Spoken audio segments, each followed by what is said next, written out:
Et bienvenue de nouveau à l'Institut biblique Enseigne-moi. Nous sommes en train d'enseigner sur les récompenses terrestres et célestes et nous sommes arrivés à la session numéro 5. Si vous vous rappelez, lors de la dernière session, nous avons parlé du fait d'entrer dans tout ce que Dieu a pour nous et d'accomplir tout ce que Dieu veut que nous accomplissions. Nous avons donné l'exemple d'Absalom, le fils de David, dont le nom veut dire père de la paix, Absalom. Ab, c'est le père, comme Abba, hein, et Salom, Shalom, Abshalom, si vous voulez. Et donc, mais qui a refusé la destinée de Dieu pour lui, probablement parce qu'il trouvait que ce n'était pas suffisant, et il aurait voulu être le roi d'Israël. Et en refusant l'appel de Dieu dans sa vie, en refusant la destinée de Dieu dans sa vie, en refusant les indications de Dieu pour sa vie, il a manifesté son refus par une rébellion totale contre le roi David. Et vous connaissez la fin, parce que la fin de tous les rebelles dans la Bible, c'est toujours la destruction. Et la fin de tous ceux qui suivent les rebelles dans la Bible, c'est aussi la destruction. Et donc c'est important pour nous de vraiment réaliser cela.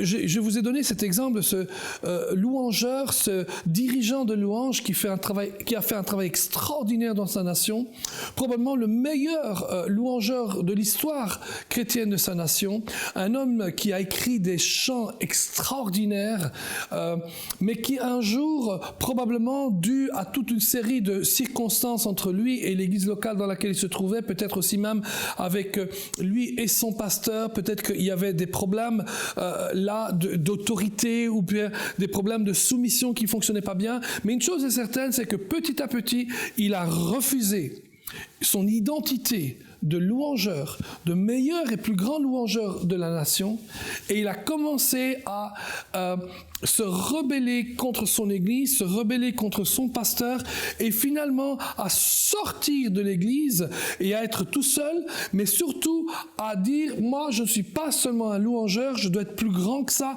être un louangeur, un adorateur, un responsable de louange, c'est bien, mais en ce qui me concerne, je suis plus que ça. Et il a commencé à s'octroyer des titres, à chercher des hommes qui imposaient les mains pour donner des titres, hein, et notamment il a recherché d'abord le titre de prophète et ensuite celui de apôtre. Remarquez une chose, les hommes donnent des titres, mais Dieu donne le ministère. Et ne vous trompez pas cela, ce n'est pas le titre qui fait le ministère, amen, mais souvent c'est parce qu'on a un ministère et qu'on agit dans tel ou tel ministère que les gens autour de nous vont dire « Waouh, ça c'est un apôtre, waouh, ça c'est un prophète, etc., etc. » Amen. Et donc cet homme-là a commencé à faire beaucoup de dégâts dans sa nation et même dans d'autres nations, et notamment partout où il va, et où il va encore maintenant, il attire autour de lui comme un aimant attire autour de lui, il attire en général les rebelles des endroits où il se trouve. Il va dans une telle ville et les rebelles en général, les gens qui n'acceptent pas l'autorité de Dieu dans leur vie. Or, certains vont dire, mais non, c'est l'autorité des hommes qui n'acceptent pas. Écoutez, il est impossible de dire, bibliquement parlant, il est impossible de dire, j'accepte l'autorité de Dieu sans accepter l'autorité déléguée par Dieu à un autre homme. Je répète, on ne peut pas dire « j'accepte l'autorité de Dieu sur ma vie » sans pour autant aussi accepter l'autorité déléguée par Dieu à d'autres hommes. Et dans l'église locale, il y a des autorités, ce sont des autorités déléguées par le Seigneur et nous devons suivre l'autorité. En fait, la Bible dit que si je dis que j'aime Dieu et que je déteste ou je hais mon frère, je suis un menteur. Et le principe qu'il y a derrière, c'est ceci. C'est qu'on ne peut pas aimer Dieu sans aimer les autres. Ce que nous faisons aux autres est une indication de ce que nous ferions à Dieu. Amen. Et donc cet homme a complètement disjoncté, il cause des dégâts partout où il va, il détruit des églises, il a un dégoût pour beaucoup, sinon pas pour tout le ministère pastoral, etc. et tout. C'est vraiment lamentable, mais pour une seule raison. Oh, certains vont dire, oui, c'est parce que son pasteur était trop dur sur lui. C'est peut-être vrai que son pasteur était trop dur sur lui. Et son pasteur va devoir rendre des comptes, peut-être, devant le Seigneur. Mais la raison principale, ce n'est pas l'un ou l'autre. Voyez-vous, on veut toujours chercher la faute chez les autres. C'est la société, c'est ceci et c'est cela. La raison principale dans la vie de cet homme-là, c'est parce qu'il a refusé l'identité que Dieu lui a donnée. Il a refusé la vocation céleste que Dieu lui a donnée. Il a refusé son identité de louangeur et de meilleur louangeur dans la nation parce qu'il pensait que c'était mieux, plus grand. Il a voulu imiter les autres. Il a vu d'autres ministères et il a préféré faire ces ministères-là. Mais rappelons-vous, et c'est pour ça que nous parlons de ça maintenant, n'essayez pas d'imiter les autres. Ne faites pas ce que les autres font, faites ce que le Seigneur vous demande de faire. Amen. Nous avions lu cela justement en lisant ensemble dans 1 Corinthiens au chapitre 3, versets 8 à 15, en parlant de la nature du tribunal de Christ. Nous avions lu que celui qui plante et celui qui arrose sont égaux et chacun recevra sa propre récompense. Mais regardez ça, ils sont égaux, mais chacun recevra sa propre récompense. Je vais le lire parce que c'est bien clair dans la parole de Dieu. Et ça montre tout à fait la différence entre une chose et l'autre. On est égaux devant Christ. Même notre héritage est égal. Chacun sont égaux. Celui qui plante, celui qui arrose sont égaux. Et chacun recevra sa propre récompense. Comment? Pourquoi? Comment? Selon son propre travail. Amen. Devant Dieu, nous sommes tous égaux. En d'autres mots, le Seigneur nous a donné à tous des capacités pour faire notre travail et on est tous égaux quand on commence ici. Amen. Mais on va devoir tous utiliser les ressources qu'il nous a données pour faire l'œuvre qu'il nous a demandée. Et selon notre propre travail, nous recevrons notre propre récompense. Amen. Le verset 9, car nous sommes ouvriers avec Dieu. Vous êtes le champ de Dieu, l'édifice de Dieu. Selon la grâce de Dieu qui m'a été donnée, j'ai posé le fondement comme un sage architecte et un autre bâtit dessus. Mais que chacun prenne garde à la manière dont il bâtit dessus, car personne ne peut poser un autre fondement que celui qui a été posé, savoir Jésus-Christ. Or, si quelqu'un bâtit sur ce fondement avec de l'or, de l'argent et des pierres précieuses, du bois, du foin, du chaume, l'œuvre de chacun sera manifestée, car le jour le fera connaître, parce qu'elle se révélera dans le feu, et le feu éprouvera ce qu'est l'œuvre de chacun. Si l'œuvre bâtie par quelqu'un sur le fondement subsiste, il recevra une récompense. Si l'œuvre de chacun est consumée, il perdra sa récompense. Pour lui, il sera sauvé, mais comme le feu. Amen. Waouh! Qu'est-ce que l'œuvre bâtie sur le fondement? C'est l'œuvre qui est bâtie sur la volonté de Dieu. Regardez Matthieu chapitre 7, les versets 21 à 23. Matthieu 7, 21 à 23. Regardez ce que Jésus est en train de dire. C'est un passage que l'on connaît bien. Il y a pas mal d'interprétations sur ce passage, mais il y a quand même quelques applications intéressantes. Matthieu 7, 21. Ceux qui me disent « Seigneur, Seigneur » n'entreront pas tous dans le royaume de Dieu. Mais celui-là seul qui fait la volonté de mon Père qui est dans les cieux. Quand il parle ici de royaume de Dieu, je ne veux pas qu'on tombe peut-être dans une sorte de légalisme où on pense que si quelqu'un ne fait pas la volonté de Dieu, entre guillemets, il n'irait pas au ciel. Il ne serait pas sauvé. Je crois qu'ici, quand il parle de royaume de Dieu, il ne parle pas tant de salut. Parce qu'à partir du moment où vous commencez à servir Dieu, faire ce qu'il vous demande de faire, ou même désobéir, mais quand même vous servez Dieu, ce n'est pas, à mon avis, ça qu'il est en train de dire. Il est en train de dire un petit peu comme Paul quand il dit à Timothée, saisis la vie éternelle. Bien qu'il est né de nouveau, bien qu'il soit pasteur et apôtre, Paul dit, à Timothée le pasteur, à Timothée l'apôtre, saisis la vie éternelle. Et dans un sens, quand il dit « n'entreront pas tous dans le royaume de Dieu », il est possible que ce qu'il est en train de dire, c'est qu'il parle d'une qualité de vie que seul nous donne le royaume. Et il y a une qualité de vie du royaume. Avez-vous déjà remarqué qu'il y a des chrétiens qui vivent très bien le royaume de Dieu, qui vivent très bien dans l'abondance de Jésus-Christ, qui vivent même très bien, même s'ils n'ont pas grand-chose, mais qu'ils ont une qualité de vie extraordinaire. On a l'impression que c'est la qualité de vie du royaume qui est avec eux. Puis, vous avez d'autres chrétiens, et eux, c'est pas la même chose. Ils ont l'impression d'être toujours dans la défaite, toujours tristes, toujours mécontents, toujours à subir des choses. J'ai l'impression, des fois, ce sont des chrétiens Calimero. Vous savez de qui je parle, Calimero ? Calimero, c'était ce petit poussin qui était tout noir et qui avait sa coquille sur la tête. Et vous vous rappelez pas ? Et il disait toujours « c'est trop injuste, c'est trop injuste ». Et j'ai l'impression qu'il y a des chrétiens qui passent leur vie comme cela. C'est trop injuste. Quelque part, j'ai l'impression que ce sont des chrétiens qui ne vivent pas toute la plénitude de la qualité du royaume de Dieu dans leur vie. Amen. Déjà dans ce monde, imaginez-vous de l'autre côté. Amen. Verset 22. « Plusieurs me diront ce jour-là, « Seigneur, Seigneur, n'avons-nous pas prophétisé en ton nom? N'avons-nous pas chassé les démons par ton nom? Et n'avons-nous pas fait beaucoup de miracles par ton nom ?» Alors, je crois qu'il est clair ici pour moi, en tout cas, que ces gens sont des gens nés de nouveau. Pourquoi ? Il est impossible de chasser les démons par le nom de Jésus si on n'est pas né de nouveau. Hello? Hello? On doit le faire avec le nom de Jésus. Il n'y a aucun démon qui est chassé sans le nom de Jésus. Et donc il dit, n'avons-nous pas prophétisé en ton nom? N'avons-nous pas chassé les démons en ton nom? N'avons-nous pas fait beaucoup de miracles en ton nom? Alors je leur dirai ouvertement, dit Jésus. Regardez, parlons de récompense. Alors je leur dirai ouvertement, je ne vous ai jamais connus.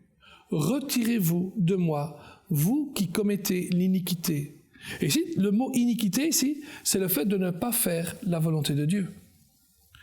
Le mot ici, ou cette phrase, cette expression, je ne vous ai jamais connu, pourrait être traduit d'une autre manière. On peut dire, je n'ai jamais reconnu. Je ne vous ai jamais reconnu. Un petit peu comme il dirait, je n'ai jamais reconnu votre ministère.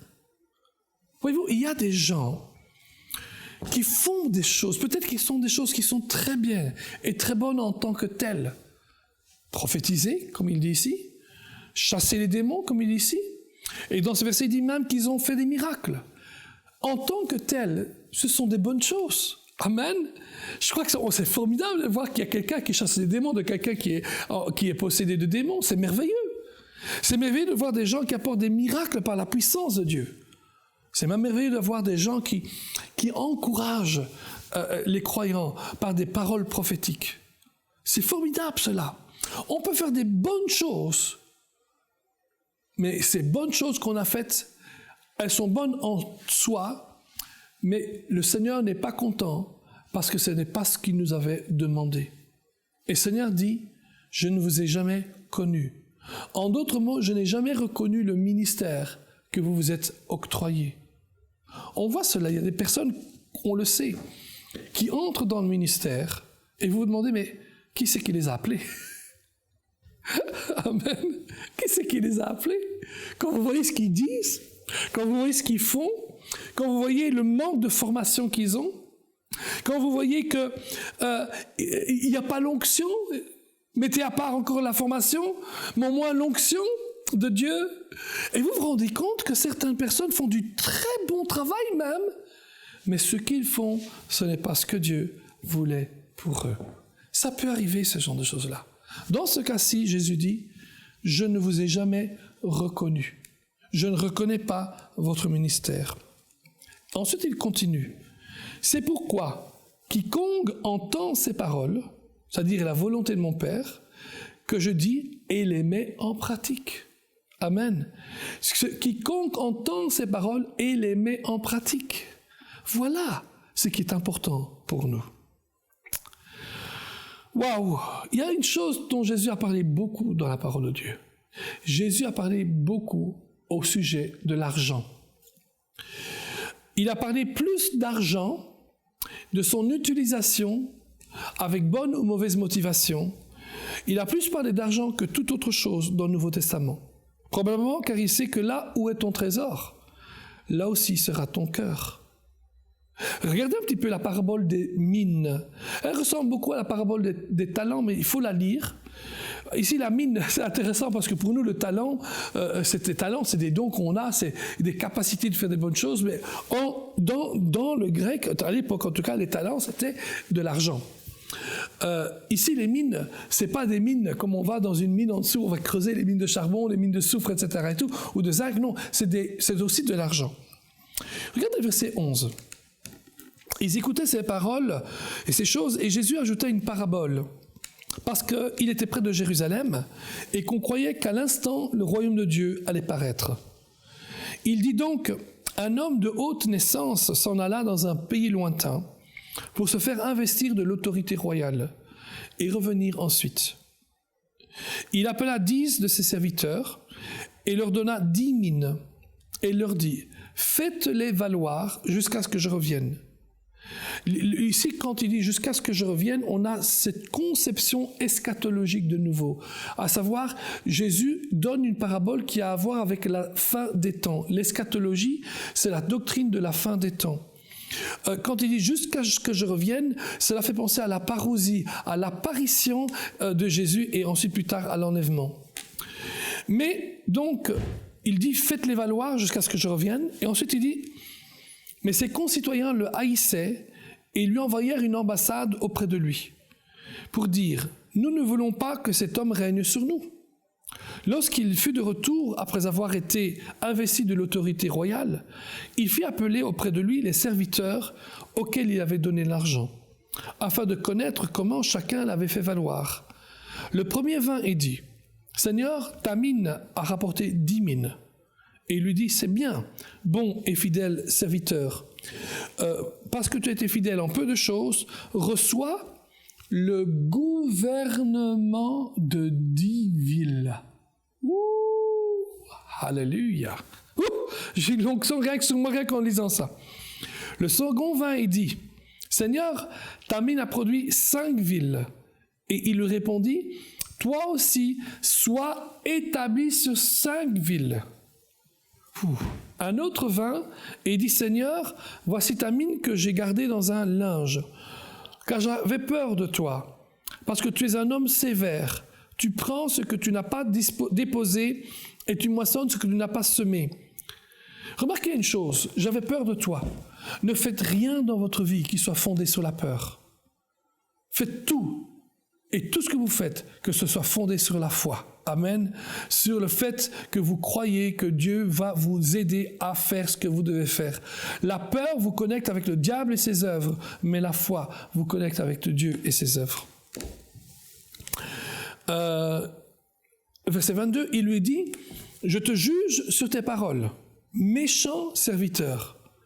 Tu savais que je suis un homme sévère, prenant ce que je n'ai pas déposé et moissonnant ce que je n'ai pas semé.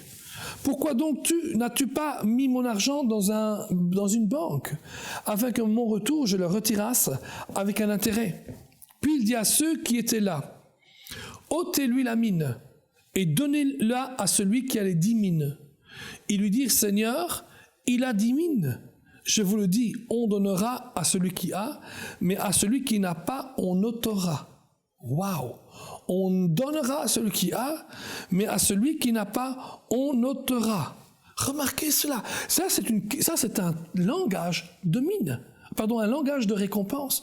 On donnera à celui qui aura, à d'autres mots, on donnera à celui qui aura produit quelque chose, qui aura fait quelque chose avec Dieu, pour Dieu, dans la foi et l'obéissance, mais celui qui n'aura rien fait, on lui retirera, il perdra ses récompenses.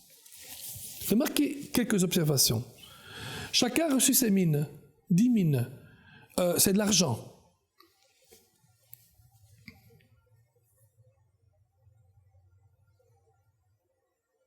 Pardon, je crois que le troisième n'avait reçu qu'une mine. Non, C'est bizarre comme tout. Regardez, le verset 13 dit, il leur donna 10 mines aux 10 serviteurs, et leur dit, faites valoir, etc. Ah oui, et le premier 20, il dit, ta mine, donc les 10 mines, ils en font comme une somme complète. Et donc, un troisième dit, ta mine, mais en fait, c'est probablement les 10 mines ensemble. Mais chacun a reçu ses 10 mines. 2 ont multiplié ces mines et furent récompensés. Un troisième ne multiplia pas ces mines qu'il avait reçues, mais il les avait cachées et il perdit sa récompense. Quelle était la récompense? La récompense était des villes sous lesquelles il devait régner. Waouh! Tout porte à croire que là-haut, après cette vie, une fois que le Seigneur aura fait de nouveaux cieux et une nouvelle terre, ceux qui auront travaillé fidèlement en accomplissant la volonté du Père recevront le règne et l'autorité sur des villes. Encore faut-il savoir qu'est-ce qu'il veut dire par ville. Oh non, je ne pense pas que c'est quelque chose de figuré. C'est certainement des villes. Mais vous savez qu'une ville peut avoir une grande dimension, une petite dimension. Est-ce que c'est des villes à l'échelle humaine? Pour l'instant, nos plus grandes villes ont entre 20 et 25 millions d'habitants. Ou est-ce que ça pourrait être des villes immenses? On ne sait pas. On ne connaît pas. On n'a pas une compréhension de comment sera ces nouveaux cieux et ces nouvelles terres. Mais une chose est certaine, et ça c'est important, la destinée finale de l'homme, ce n'est pas le ciel, c'est les nouveaux cieux et la nouvelle terre. C'est le rétablissement de toutes choses. C'est Dieu qui va restaurer toutes choses. Alléluia.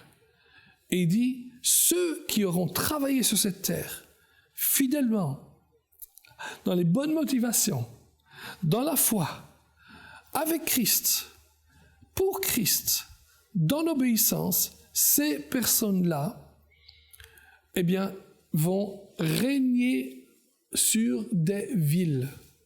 On pourrait spéculer, peut-être que les villes, c'est quelque chose de plus grand que ce qu'on imagine, je ne sais pas.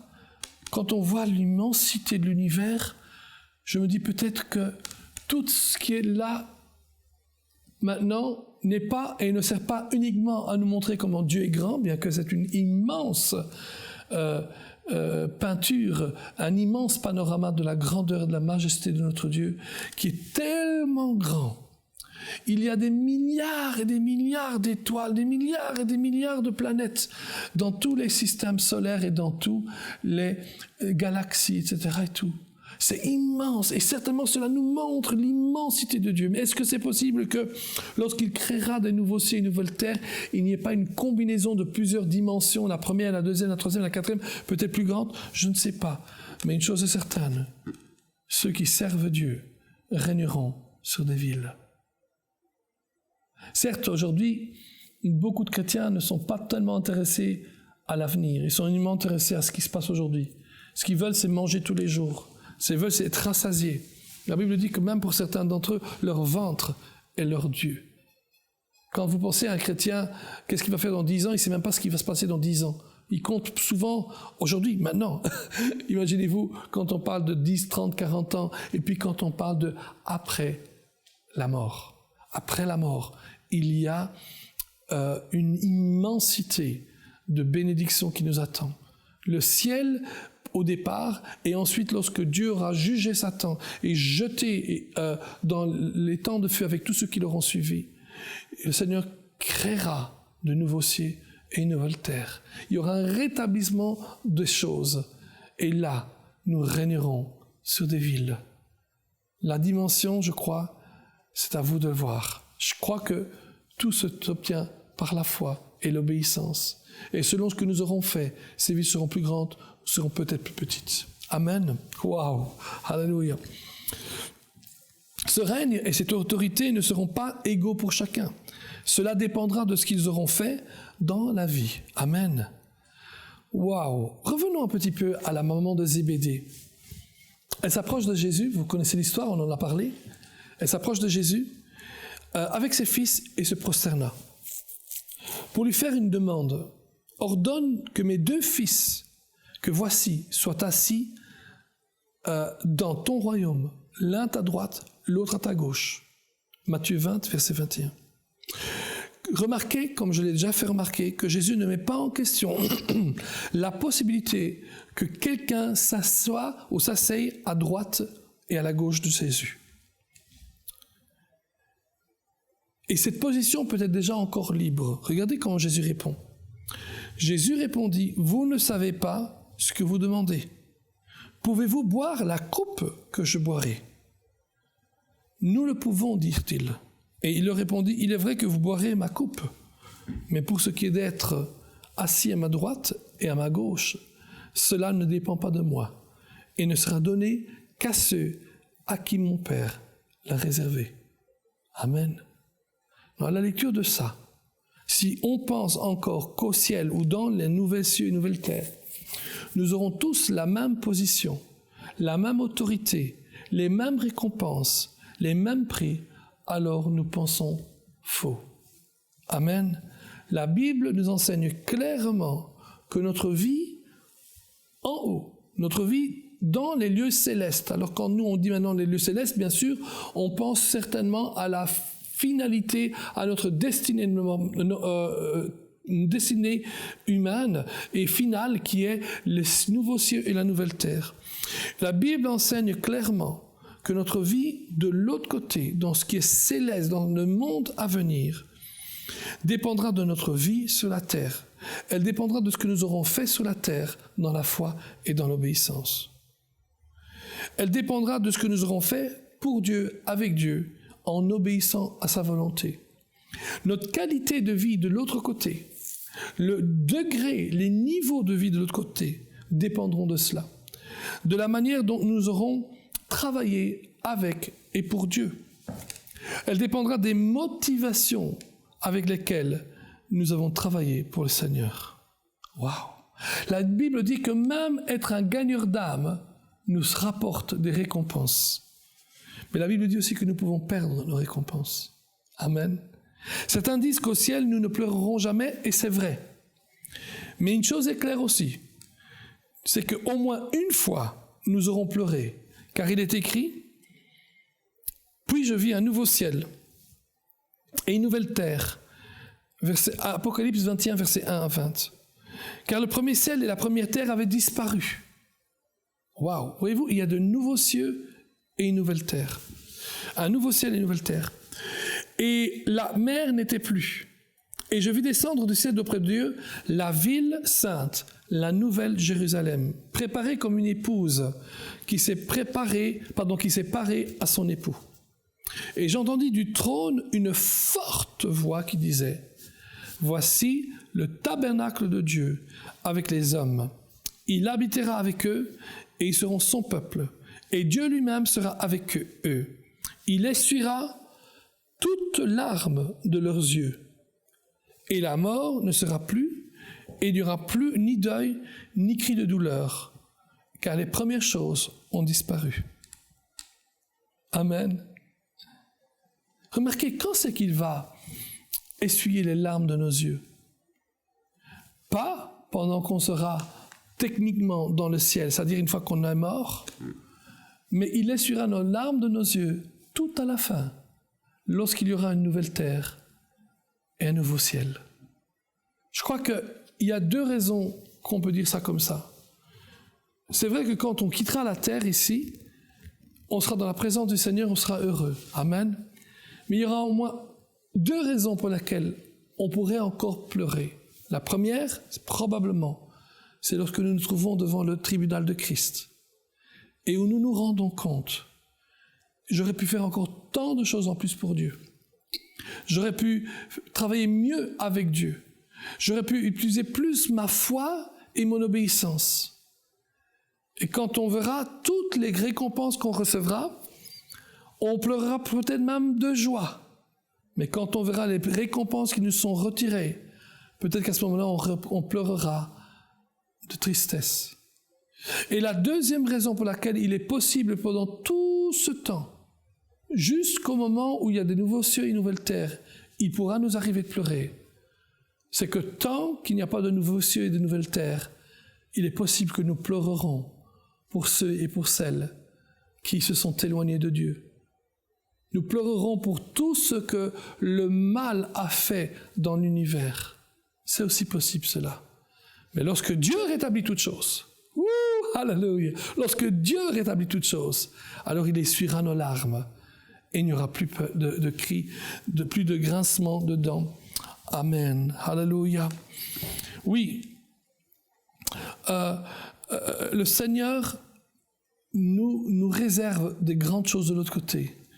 Mais nous avons besoin de laisser le Seigneur agir dans nos vies. Et nous avons besoin de travailler avec Dieu et pour Dieu. Amen. Pensez donc à cela. Pensez à l'avenir. Ne pensez pas uniquement au jour le jour, mais pensez que tôt ou tard, Jésus reviendra. Tôt ou tard, il nous prendra avec lui. Tôt ou tard, nous passerons devant le tribunal de Christ. Et tout ce que nous aurons fait sur cette terre-ci déterminera notre qualité de vie dans là où il y aura un nouveau ciel et une nouvelle terre. C'est cela, la doctrine des récompenses. C'est quelque chose d'extraordinaire. Et la chose formidable, c'est que la Bible dit que Dieu se souvient de votre bon travail que vous avez fait pour vous, pour lui, de la manière dont vous avez pris soin des frères. Dieu se souvient de cela. Il est juste pour se souvenir de ces choses-là. Et il se souviendra de ce que vous faites. Savez-vous qu'il y a plusieurs choses communes à toutes les lettres de l'Apocalypse, les lettres aux églises Apocalypse, mais il y a au moins une chose fondamentale. Il dit, je te connais et je connais tes œuvres. Ensuite, il y a celui qui vaincra. Amen. Mais il dit surtout, je te connais et je connais tes œuvres. Seigneur, ne fais pas la différence entre toi et tes œuvres. Le Seigneur ne fait pas beaucoup de différence entre vous et vos œuvres, parce que vos œuvres sont une émanation de ce que vous êtes réellement. Il dit, je vous connais et je vous connais vos œuvres. Je vous connais et je connais vos œuvres. Et aujourd'hui encore, si vous êtes là, mes amis, si vous êtes là en train de m'écouter, n'endurcissez pas votre voix, vos oreilles, ne vous endurcissez pas dans votre cœur. Entendez ce que l'Esprit dit aux églises et agissez, travaillez, œuvrez pour l'avancement du royaume de Dieu. Je te connais et je connais tes œuvres. Amen. Hallelujah. Je voudrais qu'on prenne quelques minutes maintenant sur les couronnes. Il y a quelque chose avec les couronnes. Et ce serait super si on peut se voir quelles sont ces couronnes et si on peut soit commenter et en tout cas lire des versets bibliques. Charles Spurgeon, le grand prédicateur du 19e siècle, pasteur de la plus grande église de l'époque, a dit ceci. Il n'y aura dans le ciel aucun porteur de couronne qui n'ait été porteur de la croix sur la terre. Waouh! Il n'y aura dans le ciel aucun porteur de couronne qui n'ait été auparavant porteur de croix ou de la croix sur la terre. Waouh! C'est très bien ce qu'il dit. Mes amis, le Seigneur dit que pour être digne d'être appelé disciple, nous devons porter notre croix. Et c'est ce qu'il dit ici. Il n'y a personne qui dans le ciel portera des couronnes si sur la terre il n'a pas porté de croix. Donc il y a 5 couronnes. La toute première, c'est la couronne de la justice. Cette couronne, elle est réservée pour les croyants qui sont prêts et qui attendent le retour de Christ. Voyez-vous, il y a des croyants qui n'attendent pas le retour de Christ. La Bible dit que nous devons être prêts pour le retour de Christ, que nous devons avoir cette attitude d'attente. Certains disent oui, mais de toute façon, Jésus, on ne sait pas quand il revient. C'est vrai qu'on ne sait pas quand il revient, mais il dit quand même, il revient comme un voleur. Ça veut dire qu'il ne sera pas annoncé quand il reviendra. Il viendra peut-être même à l'improviste. Oh, il y aura des signes de sa venue. Mais même quand il y a des signes de sa venue, il y aura encore des gens qui ne s'attendront pas à la venue de Jésus-Christ. Et il y a une couronne principalement pour les personnes qui s'attendent à Jésus-Christ. Regardez dans 2 Timothée, chapitre 4, verset 28. 2 Timothée 4, verset 8. 2 Timothée 4, 8. Désormais, c'est l'apôtre Paul qui parle, la couronne de justice m'est réservée. Le Seigneur, le juste juge, me la donnera dans ce jour-là, et non seulement à moi, mais encore à tous ceux qui auront aimé son avènement. Dans la parole de Dieu, quand on parle de l'avènement de Jésus, on parle de retour de Jésus. Waouh! Le Seigneur a une couronne précise pour ceux qui attendent l'avènement de Jésus. C'est intéressant ça, parce que ça veut dire qu'il était bien conscient qu'il y a des gens qui n'attendent pas l'avènement de Jésus. Si on lit la parole dit Vierge de cette manière, on se rend compte qu'il y a des gens en effet qui attendaient et des gens qui n'attendaient pas. Regardons avec moi Matthieu chapitre 25.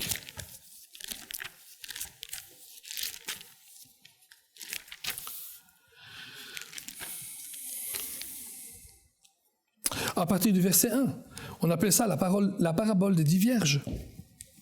Alors le royaume des cieux sera semblable à 10 vierges, qui ayant pris leur lampe allèrent à la rencontre de l'époux. 5 d'entre elles étaient folles et 5 sages. Les folles, en prenant leur lampe, ne prirent point d'huile avec elles. Mais les sages prirent avec leur lampe de l'huile dans des vases. Comme l'époux tardait, toutes s'assoupirent et s'endormirent. Au milieu de la nuit, on cria « Voici l'époux, allez à sa rencontre ». Alors toutes ces vierges se réveillèrent et préparèrent leurs lampes. Les folles dirent aux sages « Donnez-nous de votre huile, car nos lampes s'éteignent. » Les sages répondirent « Non, il n'y en aurait pas assez pour nous et pour vous. Allez plutôt chez ceux qui en vendent et achetez-en pour vous. » Pendant qu'elles s'en allaient en acheter, l'époux arriva. Celles qui étaient prêtes entrèrent avec lui dans la salle des noces, et la porte fut fermée. Plus tard, les autres vierges vinrent et dirent « Seigneur, Seigneur, ouvre-nous » Mais il répondit « Je vous le dis en vérité, je ne vous connais pas. » Ah, je ne vous connais pas. Veillez donc, puisque vous ne savez ni le jour ni l'heure.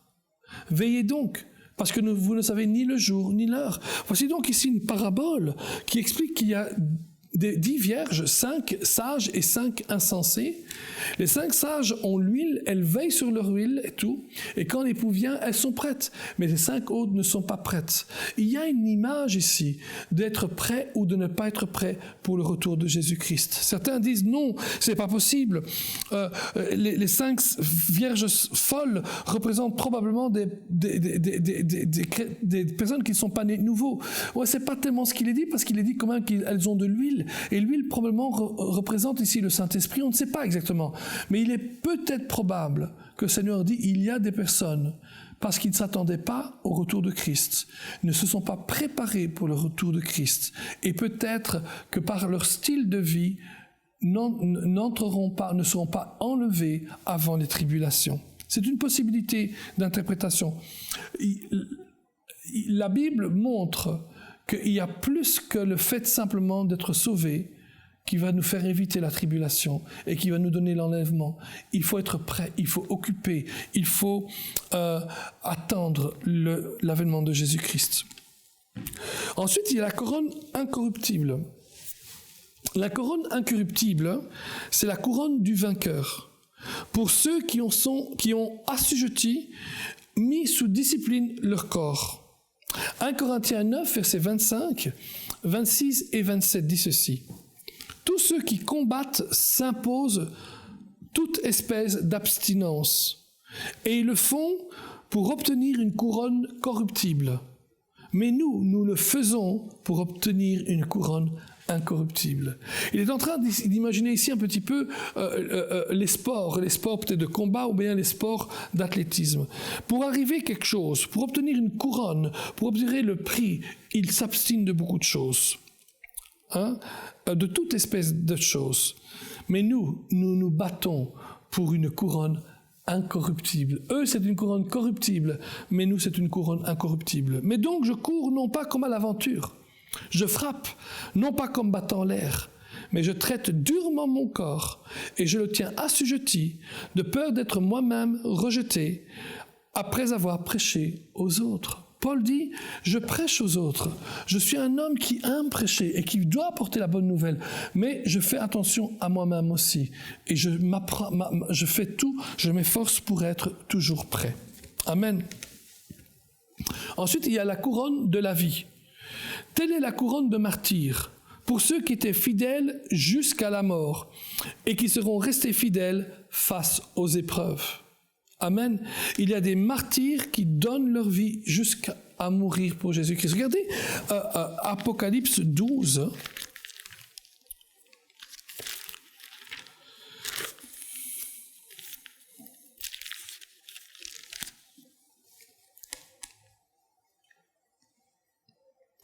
Apocalypse 12, à partir du verset 10, de 10 à 12. J'entendis dans le ciel une voix forte qui disait « Maintenant le salut est arrivé, ainsi que la puissance, le règne de notre Dieu et l'autorité de son Christ. Car il a été précipité, l'accusateur de nos frères, celui qui les accusait devant notre Dieu jour et nuit. Ils l'ont vaincu à cause du sang de l'agneau, ça veut dire Jésus, à cause de la parole de leur témoignage, ça veut dire qu'ils ont parlé de la part de Dieu, ils ont prophétisé, ils ont témoigné et ils ont aussi enseigné la parole. Et aussi, ils n'ont point aimé leur vie jusqu'à craindre la mort. Amen. Donc, ils ont été d'accord de mourir pour Jésus-Christ. Amen. Donc, ici, on voit que la couronne de vie est la couronne du martyr. Quand on dit martyr, j'aime bien le préciser parce que on écoute aujourd'hui la télévision, la radio et tout, et il semble que les gens de ce monde donnent une nouvelle signification au mot martyr. Par exemple, dans certains endroits, des personnes malheureusement prennent des bombes sur eux, se font exploser en tuant beaucoup de gens, et des gens disent ça, c'était des martyrs pour notre cause. Non, non, non, non. Dans la parole de Dieu, un martyr, c'est d'abord ça veut dire un témoin. Mais un martyr ne fait jamais du mal aux autres. Le martyr vient et il fait du bien aux autres. Amen. C'est quelqu'un qui apporte du bien autour de lui, mais parce qu'il prêche Jésus-Christ, il prêche la paix de Jésus, il prêche les valeurs de Jésus-Christ. Pardon. Il prêche les valeurs de Jésus-Christ. Eh bien, le martyr, cet homme-là, des fois, est persécuté pour sa foi et il devient un martyr. Rappelez-vous que du temps de l'Empire romain, beaucoup de chrétiens étaient persécutés, ils étaient envoyés dans l'arène aux lions, et les lions les mangeaient. Ouf, c'était horrible. Et donc les chrétiens mouraient. Et c'était ça les premiers martyrs de chrétiens. Le tout premier martyr, c'est à part Jésus-Christ, bien sûr, c'était Étienne. Si vous vous rappelez, Étienne qui voit Jésus se lever debout, parce que Étienne est en train de mourir, il a été lapidé, il a été martyrisé. Ça, c'est le vrai martyr. Le vrai martyr dans la Bible, c'est quelqu'un qui témoigne de Jésus-Christ, mais pour sa foi en Jésus-Christ est mis à mort. Amen. Et voici, Jacques 1,12 dit ceci. Heureux l'homme qui supporte patiemment l'épreuve, car après avoir été éprouvé, il recevra la couronne de vie que le Seigneur promet à ceux qu'il aime. Regardez aussi 2,10, Apocalypse 2,10. Ne crains pas ce que tu vas souffrir. Voici, le diable jettera quelques-uns de vous en prison, afin que vous soyez éprouvés, et vous aurez une tribulation, dans ce cas-ci de 10 jours. Sois fidèle jusqu'à la mort, et je te donnerai la couronne de vie. Remarquez un petit peu ici que Jacques nous montre qu'il donne la couronne de vie à ceux qu'il aime, et Apocalypse dit à ceux qui sont fidèles jusqu'à la mort. Et là, vous savez quoi ? Il est peut-être probablement impossible d'être fidèle jusqu'à la mort pour Dieu si on n'aime pas le Seigneur. Amen. Et donc, ça, c'est la couronne de la vie. 2 Timothée 2,15 dit « Efforce-toi de te présenter devant Dieu comme un homme éprouvé, un ouvrier qui n'a point à rougir et qui dispense droitement de la parole de la vérité. » Amen. Ensuite, il y a une autre couronne, et cette couronne est intéressante, c'est la couronne de gloire. La couronne de gloire, c'est la couronne pour les anciens.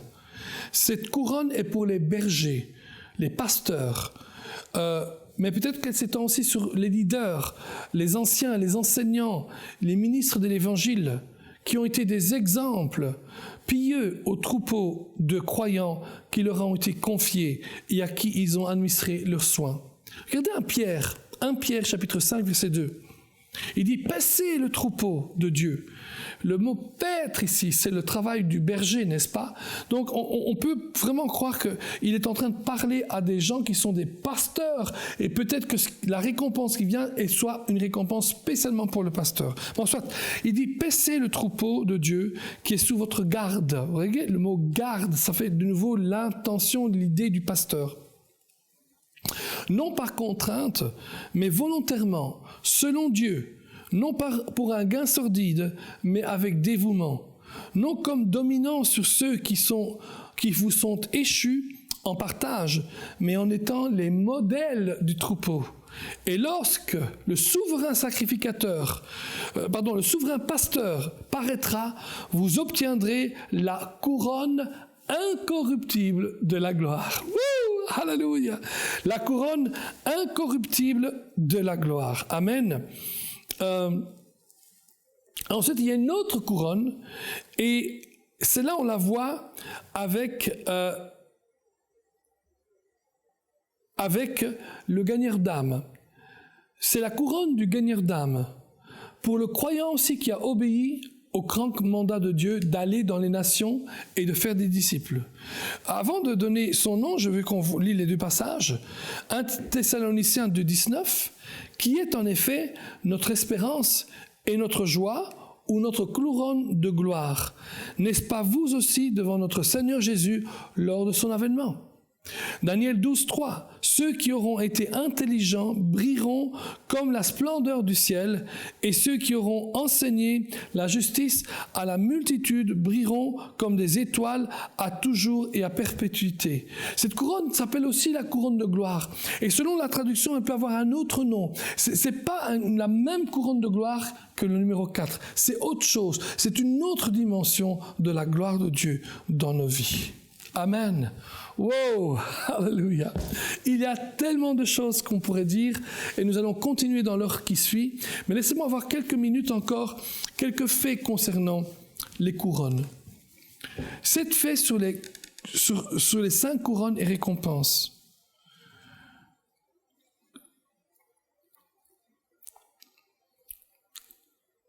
Les couronnes et les récompenses doivent être protégées. Les couronnes et les récompenses doivent être protégées. Apocalypse 3,11. Je viens bientôt. Retiens ce que tu as, afin que personne ne prenne ta couronne. Deuxièmement, les couronnes, donc il dit, retiens ce que tu as, afin que personne ne vienne prendre ta couronne. Les couronnes doivent être protégées. On a travaillé dur pour l'avoir. Vous ne voulez pas qu'on l'enlève. Voyez-vous, à l'armée, j'ai eu l'immense privilège de servir mon pays en tant qu'aumônier militaire, donc pasteur à l'armée, et ensuite, maintenant, je le suis en réserve encore. Mais une chose est certaine, à l'armée, on donne des récompenses, on appelle ça des grades. Mais à l'armée, on peut aussi enlever les récompenses. On peut dégrader quelqu'un s'il ne fait pas attention. La Bible dit garde ce que tu as. Ça veut dire vis d'une manière digne du royaume de Dieu. Ne te laisse pas abattre par les choses de ce monde ou séduire par les choses de ce monde, mais vis la plénitude du royaume de Dieu et ce que tu as, garde-le. Tu as travaillé dur pour l'avoir, garde-le. Ne gâche pas ce que tu as reçu. Il y a aussi les couronnes doivent être gardées contre tout ce qui est tromperie et séduction spirituelle. Dans 2 Jean 7, regardez ce qui est écrit. 2 Jean 7 et 2 Jean 8.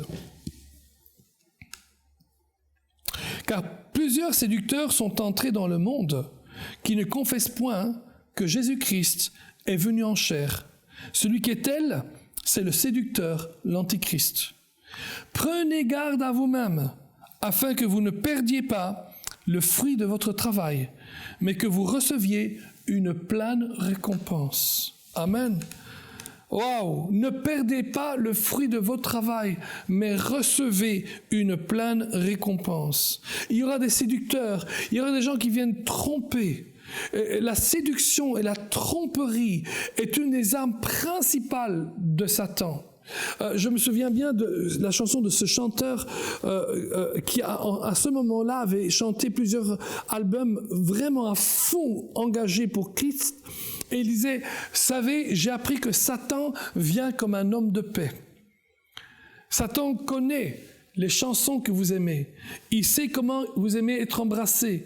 Il sait ce qui vous fait du bien ou ne fait pas du bien. Je veux que vous sachiez, Satan vient comme un homme de paix. Et ce qu'il essaie de dire par là, c'est que Satan vient avec son esprit de séduction et de tromperie. Amen. Les couronnes sont perdues lorsqu'un bon acte, lorsqu'une bonne chose a été faite avec de mauvaises intentions. Voyez-vous, le Seigneur, lors du tribunal de Christ, il ne va pas simplement juger ce que nous avons fait, il va aussi juger nos intentions. Matthieu 6, 2. Lors donc que tu fais l'aumône, ne sonne pas de la trompette devant toi, comme font les hypocrites dans les synagogues et dans les rues, afin d'être glorifiés par les hommes. Je vous le dis en vérité, ils reçoivent leur récompense. Amen. Donc c'est important pour nous de nous rendre compte de cela. Nous allons avec des bonnes motivations, parce que si nos motivations ne sont pas bonnes, nous avons déjà reçu notre récompense. Les couronnes sont en or, et les 24 vieillards, en tout cas, la portent, et peut-être que nous aussi nous les porterons. Dans Apocalypse 4, il est dit « Autour du trône, je vis 24 trônes, et sur ces trônes, 24 vieillards, assis, revêtus de vêtements blancs, sur leurs têtes des couronnes d'or. » Wouh! Alléluia! L'or pur. Vous vous rappelez, l'or a été purifié, et notre foi est purifiée comme l'or par nos épreuves. Les couronnes ou des couronnes seront déposées aux pieds de Jésus. Apocalypse 4, toujours le verset 10. Les 24 vieillards se prosternèrent devant celui qui est assis sur le trône, et ils adorent celui qui vit au siècle des siècles, et ils jettent leurs couronnes devant le trône en disant, on peut dire ici, ils déposent les couronnes en disant, tu es digne, notre Seigneur et notre Dieu, de recevoir la gloire et l'honneur et la puissance, car tu as créé toutes choses, et c'est pour ta volonté qu'elles existent et qu'elles ont été créées. Amen. Une autre chose importante sur la couronne. Avant de porter sa couronne de roi, Jésus a porté sa couronne d'épines. Avant de porter la couronne de gloire, Jésus a porté sa couronne d'épines. Avant de porter sa couronne de incorruptible, cette fameuse couronne que nous recevons lorsque nous sommes responsables et pasteurs, Jésus a porté sa couronne d'épines. Amen. Je crois que c'était couronne de gloire, couronne incorruptible pour les pasteurs. Je vais vérifier ça. Voilà. Non, excusez-moi.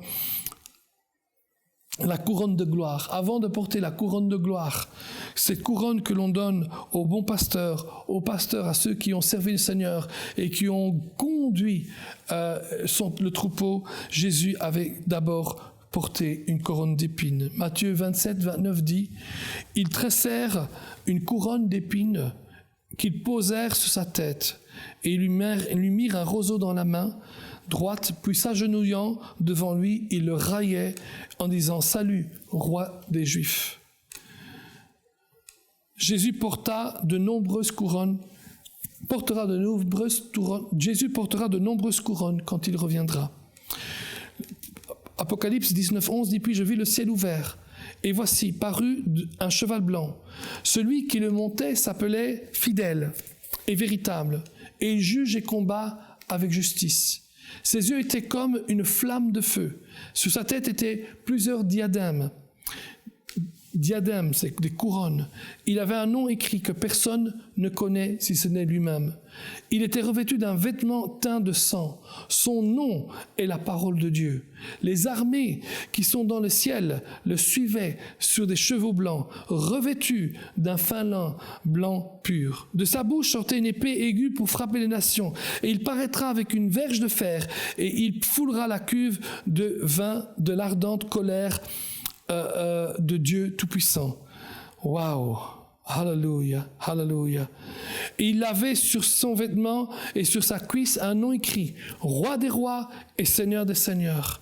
Et je vis un ange qui se tenait dans le soleil, et il cria d'une voix forte, disant à tous les oiseaux qui volaient par le milieu du ciel, venez, rassemblez-vous pour le grand festin de Dieu, afin de manger la chair des rois, la chair des militaires, la chair des puissants, la chair des chevaux et de ceux qui les montent, la chair de tous, libres et esclaves, petits et grands, etc., etc. Amen. Et il dit, je vis la bête, les rois de la terre et leur armée rassemblés pour faire la guerre, et celui qui était assis sur le cheval et son armée. Alléluia. Quand Jésus reviendra, il aura de nombreuses couronnes. Amen. Cette émission est rendue possible grâce au précieux soutien des partenaires d'Enseigne-moi Canal International. Retrouvez tous nos programmes sur enseigne-moi.com.